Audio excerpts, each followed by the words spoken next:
Welcome to Wall Street Unfiltered.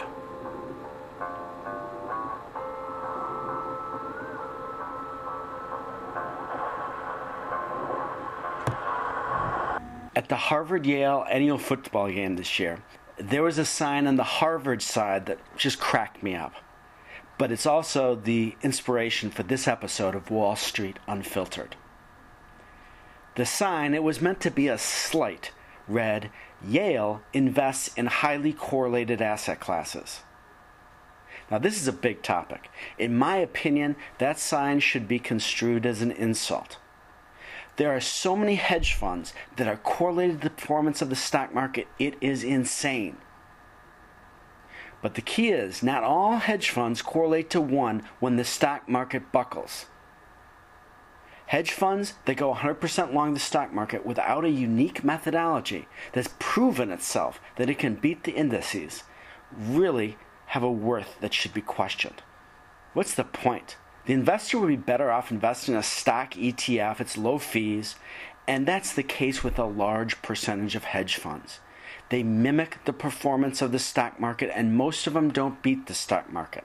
I wrote about a Preqin study that talked about stimulus being unwound in the U.S. and market environments changing.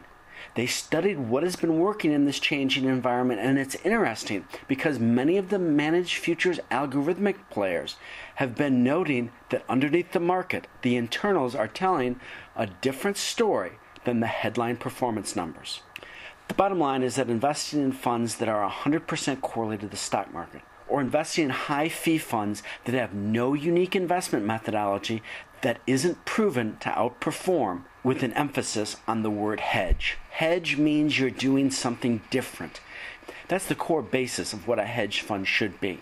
In this podcast, we're going to talk to one hedge fund manager that is not correlated to the stock market, and then we're going to talk to another mutual fund manager who has a unique method of investing that isn't mindlessly going long the beta of the stock market. We're also going to talk about a hedge fund manager and central bank critic, Hugh Henry, who's throwing in the towel on risk management, and he's saying the U.S. Federal Reserve is the only risk management he needs going forward. That strategy is going to work until it doesn't work. And this is where Carl Icahn and his recent warning about a market crash enters the conversation, sort of humorously. But first, we have two hedge fund manager interviews that focus on real alpha, meaning they outperform the stock market and they provide protection during crisis. I'd like to welcome to the show David Miller. He is the senior portfolio manager at Catalyst Funds. And Catalyst is a very interesting fund, and they have a unique concept. David tracks insider buying, and his performance has been, well, pretty stunning. In 2013, for instance, the fund was up 38%, and it's beat its benchmark averages pretty much every year in existence. Welcome to the show, David. Thank you for having me on. I appreciate it. My pleasure. Why don't we start by talking about some of the studies that you've done on insider activity that led to you developing your investment thesis? Absolutely. So we did these studies going back through 1974, where we found that when companies had at least three executives who were buying at least 10,000 shares of their own firm stock in the same quarter, or at least one of those three executives was a C-suite officer, that the companies that met that type of intensive insider buying criteria would beat the market by 11.5% on average the following year, whereas the firms that had the most extreme insider selling activity would underperform the market by about 4% on average the following year, with just remarkable consistency that it didn't seem to matter whether the stock market went up or went down. The companies with the most insider buying activity would just do better than the ones that had very significant insider selling. Can you give me some examples of some of the stocks that you've followed and maybe some of the more interesting stories of insider buying and selling? Absolutely. So if you looked at a company like Green Mountain Coffee, they've been particularly interesting this year. They had a number of insiders all going out and buying their stock in a big way, and then it came out that they had recruited an executive over from Coca-Cola. A couple of months later, they announced after they had recruited that executive, and many of those executives had bought their own stock in a big way, that they were going to do a distribution deal with Coca-Cola, where Coke was going to help distribute Green Mountain Coffee products in areas where they didn't already have distribution. And Coca-Cola had sales channels, and that Coke would also invest over $1 billion in the firm. And when they made this announcement, Green Mountain Coffee stock popped over 30% that day. So when you see that type of intensive insider buying criteria, and then you see a news event that indicates that those insiders were buying for a significant reason, we don't usually consider it to be too much of a surprise. Or we've seen similarly in a company like Kinder Morgan this year, in KMI, KMP, KMR, and El Paso. All the Kinder Morgan-related subsidiaries all had heavy insider buying, led by Richard Kinder, the CEO of the firm, where he bought over $50 million worth of stock in the preceding year.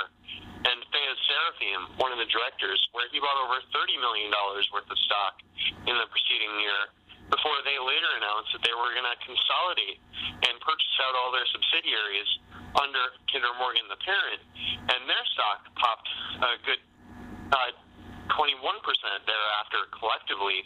But I think it's almost hard to imagine that Richard Kinder didn't know he wanted to do that deal when he bought over $50 million worth, or that Fayez Seraphim wasn't thinking the same thing at the time. Beyond that, we've seen in firm like CIT, John Bain, the CEO of CIT Group, he bought over $4 million worth of stock this year before they announced that they would acquire One West Bank. The Fed then determined that made them large enough that they would be a systemically important institution or too big to fail, and their stock popped 12% thereafter. Or we saw in Acme Technology, huge wave of insider buying by multiple executives before they beat their earnings report above expectations by a wide margin, and their stock popped 20% the next day. So it just seems to make so much sense. When you see all these executives piling in, it's a great signal for when to buy, and when you see that they're all exiting all at the same time in very high volume, great indicator to sell, or at least not to invest in that firm. The long-short aspect of your fund is interesting. Now you have two funds. One's long only and the other's long-short, and it's interesting to see what happened this year. Why don't you tell us a little about it? I manage multiple funds at Catalyst. I manage our large cap insider buying fund at Catalyst, INSAX, which was the one that you managed that mentioned that beat its large value benchmark each year running since its inception in 2011. But I also manage a long short fund, the Catalyst Insider Long Short Fund, CIAAX. And that fund will buy the stocks with the most extreme insider buying activity by their top executives, but it will also short companies that are having very significant negative price momentum, where they're hitting new lows in terms of their stock price over the past 52 weeks. And you see the executives selling heavily into that new low. When you see executives selling into a company that's hitting a new high, sometimes they're just doing that for diversification reasons.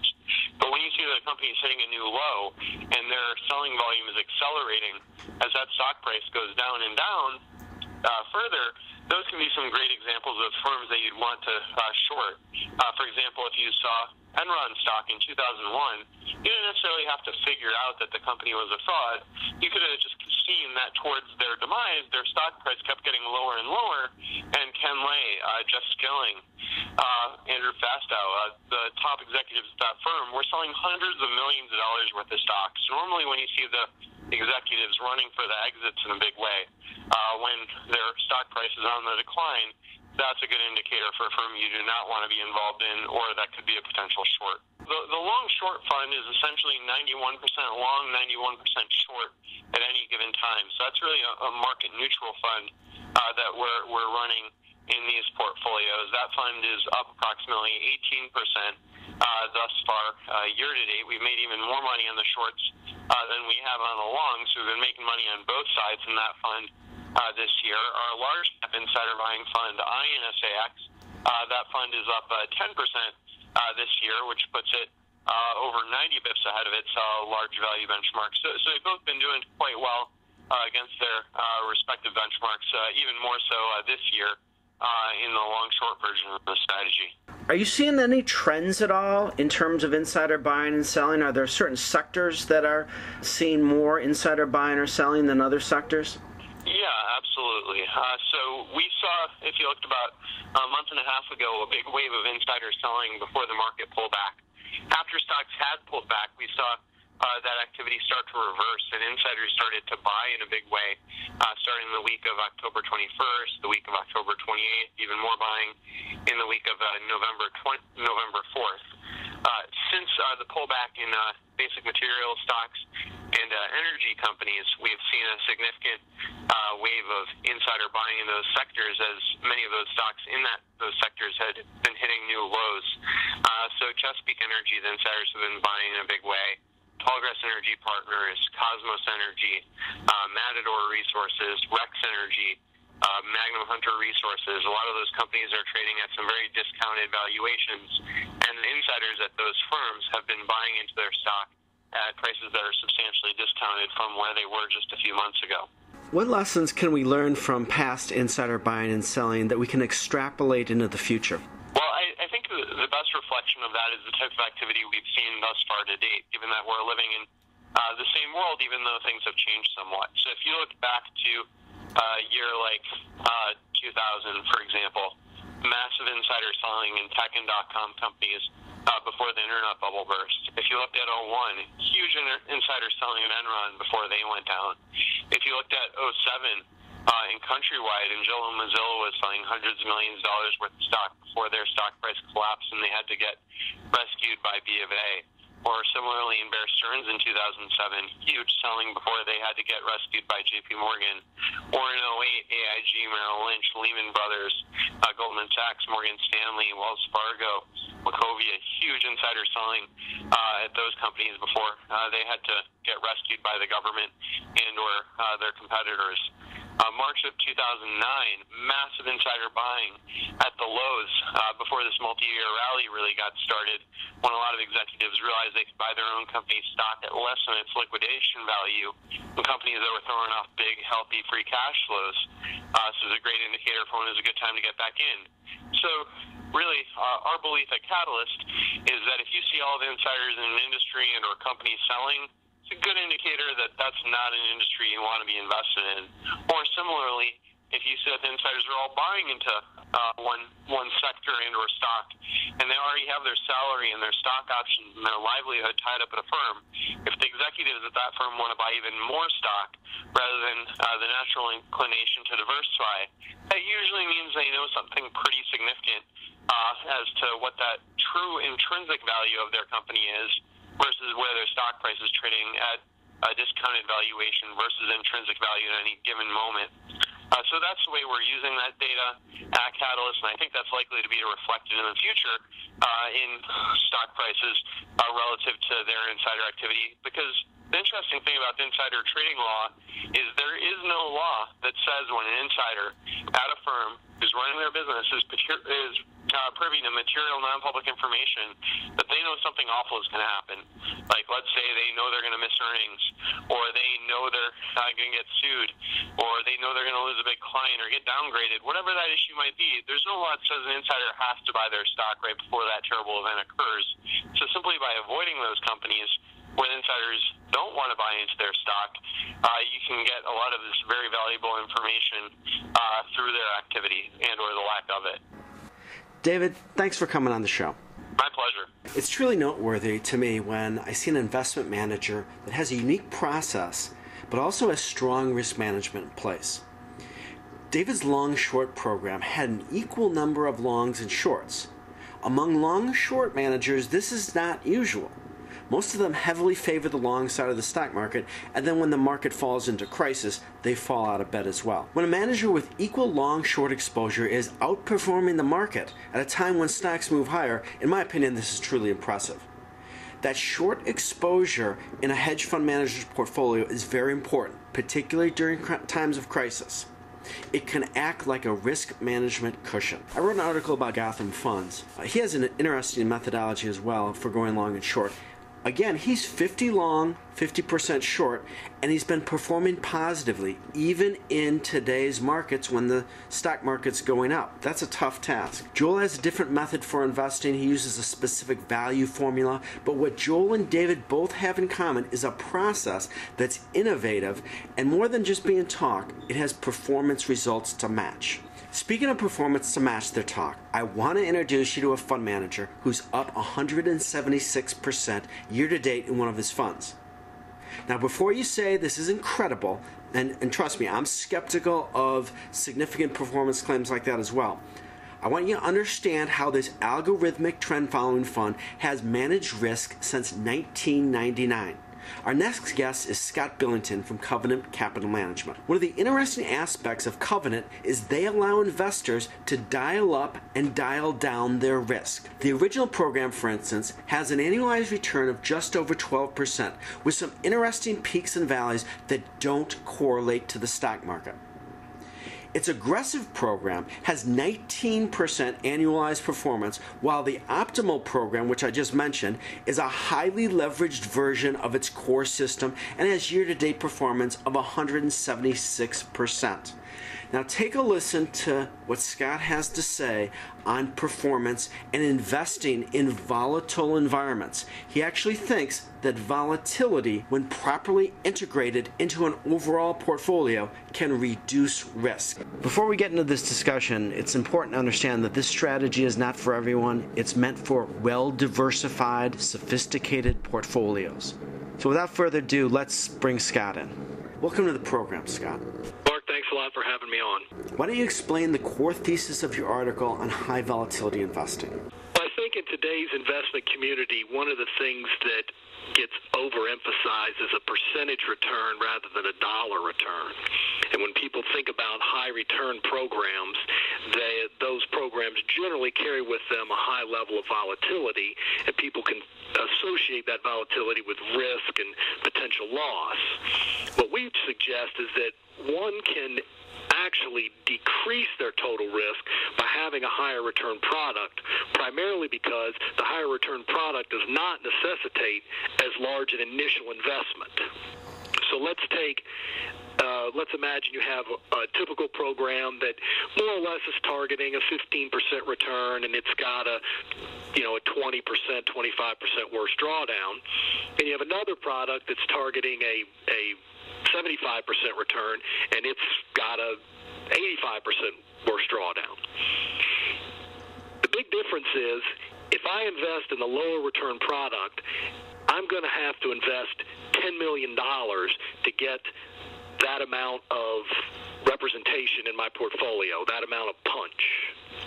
If you took the higher return product, I might only have to invest $1, $2, maybe $3 million to get the same impact on my portfolio. So what have I done? If I'm investing, let's say, $3 million instead of 10, the first thing I've done is I've cut my fees by 70%. Secondly, I've increased my own liquidity. I only have $3 million of my dollars tied up. Thirdly, through the power of compounding, my ultimate upside, my upside over a 5 or 7 year period, is far higher with a $3 million in a higher return product than $10 million in a lower return product. And lastly, as we come to risk, you're going to have a hard time convincing me that your $10 million investment carries less risk than my $3 million investment. Ultimately, if I lost all of it, I'd only be out $3 million. If you had a 35% drawdown, you'd be down 3.5. The thing that's going to come into play here is, just like compounding accelerates the upside, decompounding is going to put the brakes on a downside loss. Scott, will you address worst drawdown and how you manage risk through controlling your allocation size? I think the worst drawdown in a 10-year period will probably be between 70 and 80%.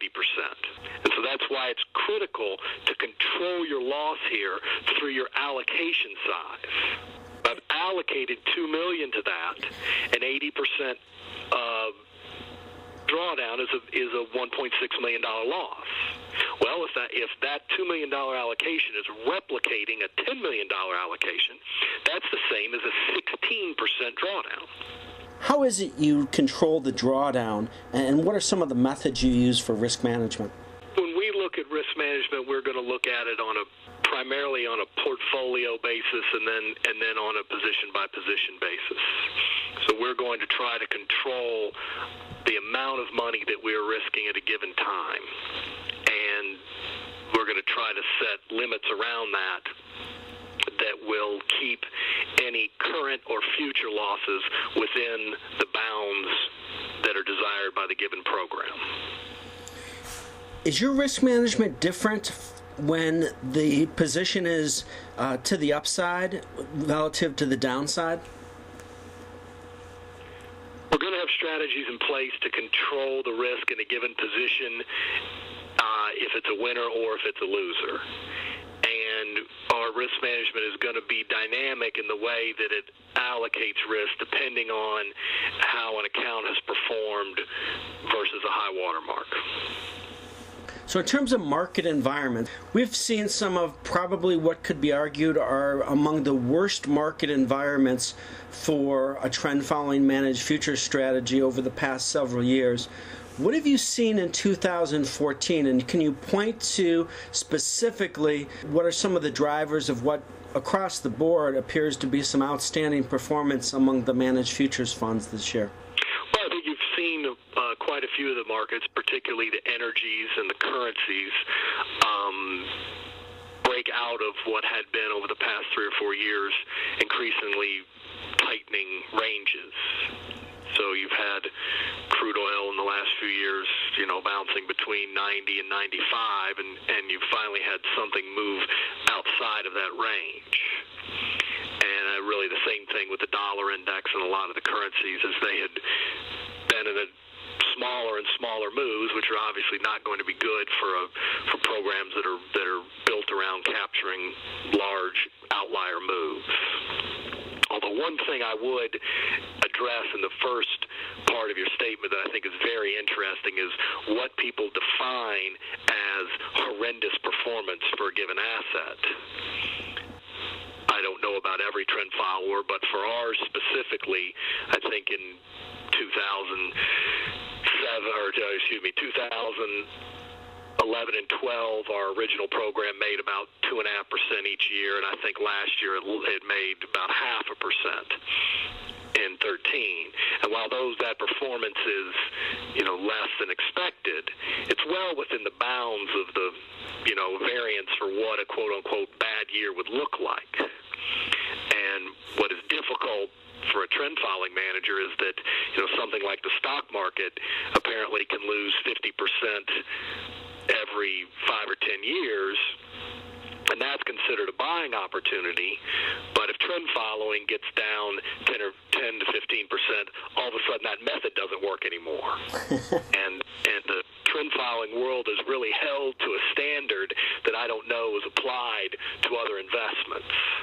And what I have told people, and again, these haven't been great rivers of milk and honey recently for us, but what I've told people is, hey, if this is our worst 3 year, if this is a real, this is 2000 to 2002 for us, we're going to be fine. Those losses were very, very moderate compared to, the quote-unquote worst periods for other asset classes.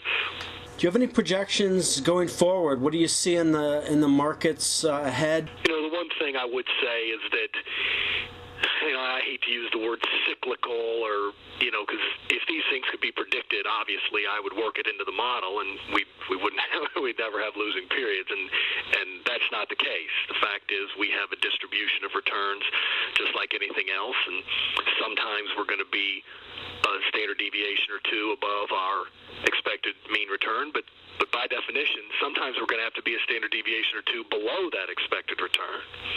And, those very good and very bad times are almost part of the prescription.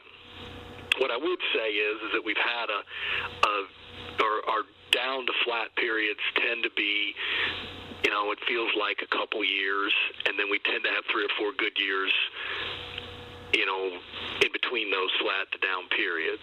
And so it's been a long trudge for the last couple years, and perhaps it feels like maybe we're coming out of it. I think this year we're up around 20%. And so, I'm pretty optimistic about the next 3 or 4 years. We've launched some new products. You mentioned the Optimal Fund. We launched that at the beginning of this year. My partner and I both increased our own investments in our program, and so if actions speak louder than words, then I would say, Covenant Capital is relatively excited about the next 36 months. Best of luck to you, Scott. I appreciate you coming on the show today. Mark, thanks a lot. Look forward to talking to you again soon. The concept Scott addressed about volatility being used as a risk management tool has been considered from a couple different angles before. I published a study in the book High Performance Managed Futures about taking volatile but yet high return investments, correlating them based on their core strategy performance drivers. And so long as these volatile investments were uncorrelated at a strategy driver level and reacted to different market environments, the effect of combining volatility into a portfolio was actually positive. Scott just comes at it from a different angle, and this is a fascinating topic that has had some success in the managed futures space. I want to tie together a couple of other insider hedge fund events that took place over the past couple weeks since I've done the last podcast. First, let's talk about oil. ValueWalk wrote an article about a Stern AG report that had predicted that the Saudis were not going to cut production. There's a motivation behind this. The Saudis have sort of revealed their hand. A lot of talk in the hedge fund industry, not necessarily documented, had kept their eyes closely on what the Saudis were doing at this OPEC meeting. So going forward, Stern AG expects it to go back up above $80 a barrel. There's a play here in what the Saudis want to accomplish in the shale oil fields, is the chatter. And we'll see if that happens. It's an interesting component of the markets to keep an eye on. A couple other interesting components I want to mention. Hugh Henry. Not sure if you're familiar with Hugh, but we wrote an article on him. And he's essentially throwing in the towel on fighting quantitative easing. And he was among the most ardent critics of the Federal Reserve tactic. And now he's abandoning his stops and his downside risk controls, he says, because the Federal Reserve is his risk control. Now, benchmark this moment in history, because the Federal Reserve has never been relied on, or a government entity, whatever it is, if it's government or if it's a self-supported entity, hard to tell.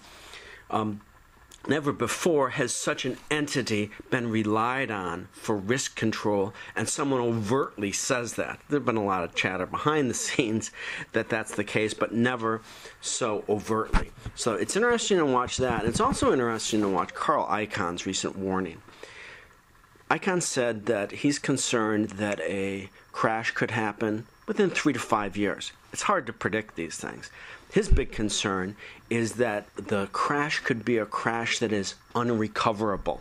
If you're familiar with what's going on in the derivatives industry, you know what he means. I'm not going to get into that in this forum. But there are ways to sort of manage that process. It's more than gold. You really want to be looking for non-correlated investments. The goal is if something happens with QE, and we've written some articles about even the Fed being prepared for volatility. If something happens with QE coming out of the economic system, we have to be prepared for volatility. Understand that volatility may be a part of the investing landscape for some time to come. And this isn't always a bad thing. Part of what I wanted to show in this episode of the podcast is that volatility can be embraced if it's managed properly. And sometimes risk management is a cost to a portfolio.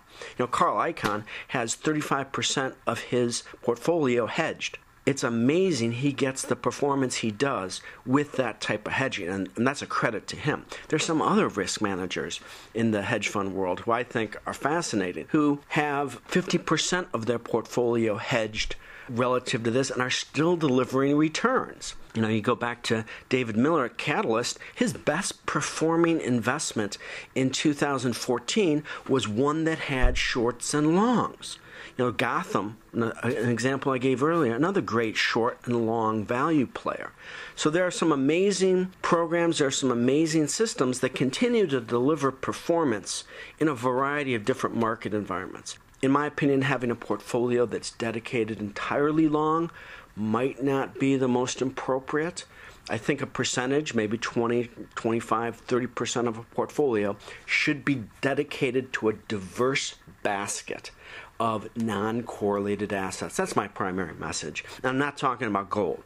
There might be a place for some gold in the portfolio, but I also have an argument against why, based on the certain type of crash that we may experience, gold might not be the best investment. But that's my own opinion. Just like a lot of these opinions, this is sophisticated talk. There are no guarantees attached to anything. Thanks for listening to this episode of Wall Street Unfiltered.